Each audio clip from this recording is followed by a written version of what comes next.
रात के लगभग 1:30 का समय था।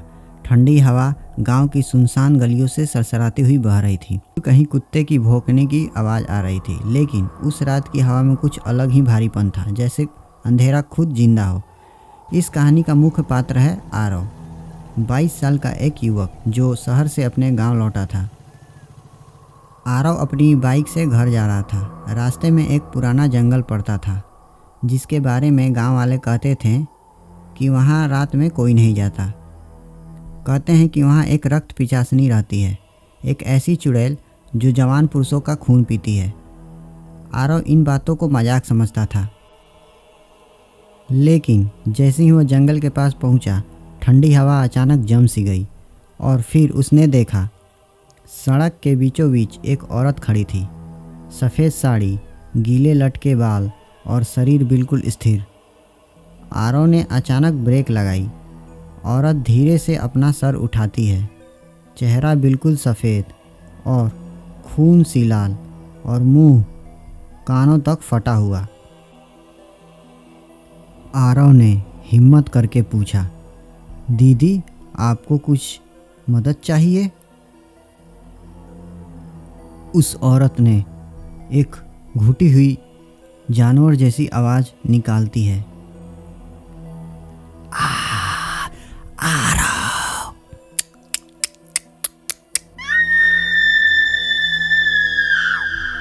आरव के पैरों तले जमीन निकल गई।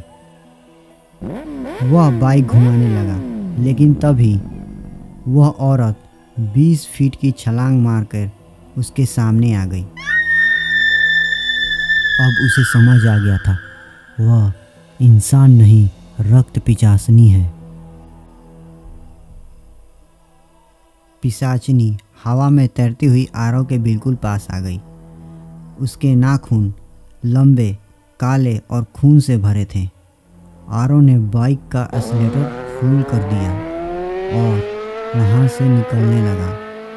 पीछे से आवाज़ आई, तुमसे खून की गंध आ रही है, रुक जा।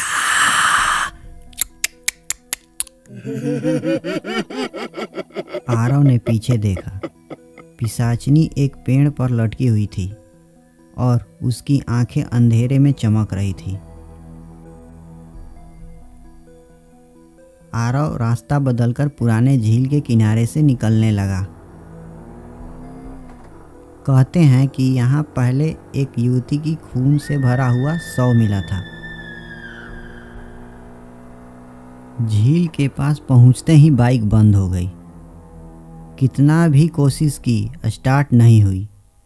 तभी उसने देखा पानी की सतह पर एक चेहरा। पहले उसे लगा कि यह उसका चेहरा था, लेकिन नहीं,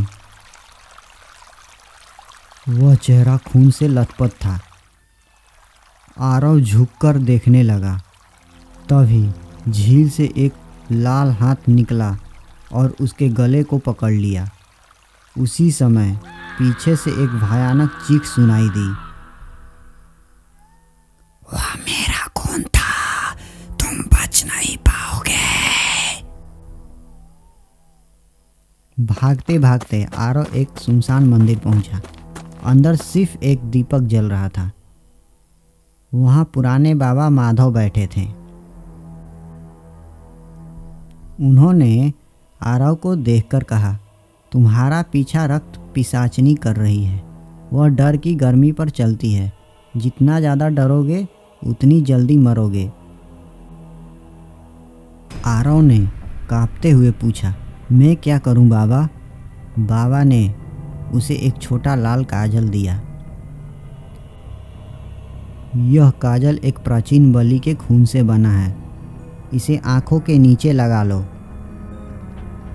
पिशाचनी तुम तक नहीं पहुंच पाएगी। लेकिन बाबा एक बात बताना भूल गए, काजल सिर्फ आधे घंटे तक असर करता है। आरव ने काजल लगाया और मंदिर से बाहर निकला।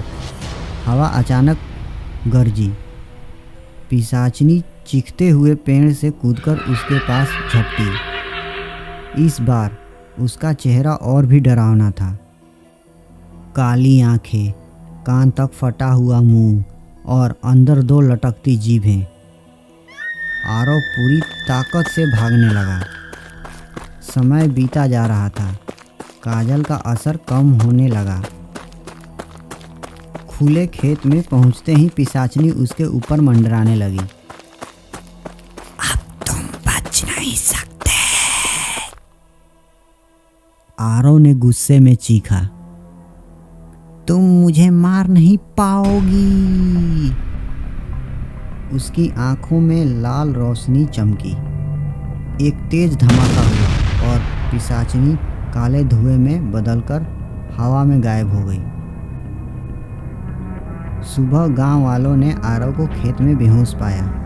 होश आने पर उसने कुछ नहीं बताया, लेकिन रात को जब उसने अपनी शर्ट उतारी, उसे गर्दन के पीछे लंबा नाखून का एक निशान मिला और उसकी घर के खिड़की के बाहर से एक धीमी आवाज आई, आधा खून अभी भी मेरा है।